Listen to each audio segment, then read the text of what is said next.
మా విద్యార్థులు స్వాతంత్ర దినోత్సవ స్ఫూర్తి గురించి మాట్లాడటం నేను కూడా 2 మాటలు విన్నాను. వాళ్ళు చాలా బాగా మాట్లాడారు. జై బోలో స్వతంత్ర భారత్కు జై అని మేము చిన్నప్పుడు గవర్నమెంట్ స్కూల్లో చదువుకునే రోజుల్లో తెల్లవారుజామున 5 గంటలకి లేచి అందరం కూడా ప్రతి వీధి తిరిగే వాళ్ళం. మహాత్మా గాంధీ అమర్ రహే అని, జై జవాన్ జై కిసాన్ అని ఇవన్నీ చేశాము. అయితే మా విద్యార్థులు మాట్లాడుతుంటే అంతకంటే ఎక్కువ స్ఫూర్తి వాళ్ళల్లో కనిపించింది.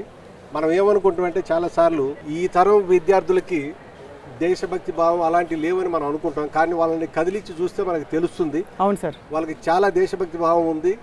దేశం చాలా ముందడుగు వేసిందంటే మన దేశం యొక్క యువత ప్రజెంట్ జనరేషన్ కారణం. అయితే పాత తరం వాళ్ళు గైడెన్స్ ఇవ్వాలి, ఎంకరేజ్మెంట్ చేయాలి. కానీ ప్రజెంట్ విద్యార్థులు అంటే యువత ఎలాంటి ఎత్తునైనా అందుకోవడానికి వాళ్ళందరూ కూడా సిద్ధంగా ఉన్నారు. ఇది అందరం కూడా తెలుసుకోవాల్సిన విషయం. Right sir. ఈ సందర్భంలో మీరు వచ్చి మా విద్యార్థులతో మాట్లాడి ఇన్ని విషయాలు మాకు తెలియజేసినందుకు నాకు చాలా సంతోషంగా ఉంది.